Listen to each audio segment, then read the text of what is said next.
too bad. Did you see that westerly where the keel fell off? Which one's that? We've had a few here with the keel fall off over the years. Just sitting over there, it sank. That's right, yeah. The keel came off and it made a big hole there. Yeah, unbelievable. That one there, that westerly, that was the one that went under the pier in Barmouth. They seem to have a bad kind of luck, don't they, westerlies? It broke its mooring and the tide dragged it under the pier and passed over. Yeah, that one over there, it looked like it's very wide and shallow, and maybe this puts a lot of pressure on those keels. I don't know. These swinging moorings aren't good for these keels. No. The loose keels. If they're moulded, they're fine, but if these bolted on ones, they're not good. Yeah. Yeah. That's the one. I've been watching your boat for a long time and admiring it, because I'm a other Macwester man myself too. Yeah, it's been a good boat. The accommodation for tonight, isn't it? Yep. Got 2 bags, one bag full of food, another one full of alcohol. And what's the name of your boat? Lady Kate. Lady Kate. Yeah. And some alcohol and water. Yeah. That was see you tomorrow. Enjoy your day. Yeah, see ya. Have a good one.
Well, you can see here we've got our battery system set up. This thing here takes the big live cable all the way to the second battery in the bank, and you can see we can disable it from either end really. And we've also got, this is our charge controller for the dinghy, which we can take out. We just this turns the solar panel off, and then you can disconnect it and take that out and use that in the dinghy. That's what these things here are for. and that connects everything up to the solar charge controller. And there's a couple of cables that unclip over there too from the panel. And all we do is we turn this on here, and now our engine is connected direct through here to our double battery bank. We can have one battery, or it can be, if we take that off, it'll only flatten these batteries, it won't flatten the other battery. So depending on what you're after.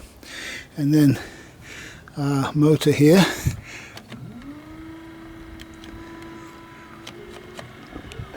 You can see the lights there, shows we're fully charged.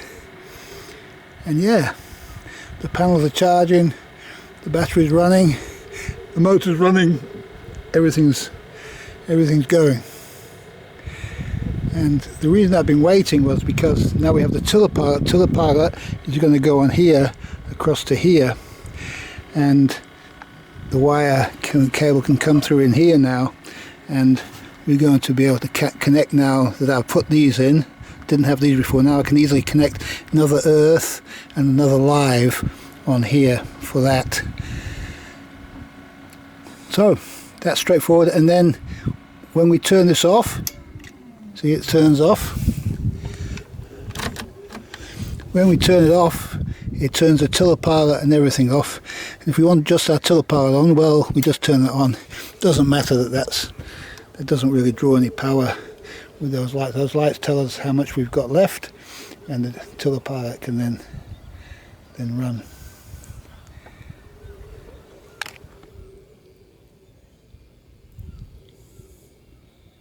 So we're getting closer to trying out the Bison 68.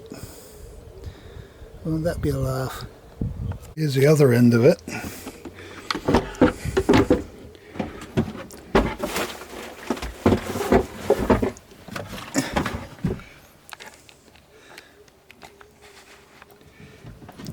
Okay, it's pretty dark in here. I hope you can see this. But, yeah, this is the battery, the other battery. This used to be where the starter battery was for the engine. We don't have that starter battery for the engine's out of commission, and that's why this is all off here. So we don't have, this system isn't earthed to the engine. It's just, it's not earthed anywhere. Onto the metal, onto the frame. The other one is, the other system is, that's what this is here. And so we've still got the old system here for the, if we ever want to put the battery back in and try it again, we've got the old system so that we can, if we ever want to try and start the engine again. And you'll see here we've got a circuit breaker here, and so if I break the circuit here, this isn't charging, and if I connect it again, now the solar panel's charging both batteries, this one and the battery at the front. We've got these very thick cables running through so we don't get any voltage drop. Yeah, they're quite a little bit of serious calculation on these cables. I probably overdid it really, but it's good. It's not a long run, but you know, it adds up. So the main thing is not to have any voltage drop on the motor. Okay, I don't know what we've seen in here. This is the other house battery system is in here, and we've got two batteries here wired up with very thin cables because it doesn't need anything more than that. 55, I think it's up to 55 amps, and then the inverters here, very noisy. That's the only trouble with this. So I don't know, we're only going to be using the computer occasionally. It's okay because the way it is, it's inside the cupboard, and we can bring the wire out here, and it's a lot quieter with the cupboard closed. So there you go, we're all ready to put the tiller pilot in and rig up the rope steering. I'm rendering a video on Tinkerbelle, and this is the boat computer. And this will stay with Tinkerbelle forever and be sold as part of Tinkerbelle one day when Tinkerbelle is ready for the off.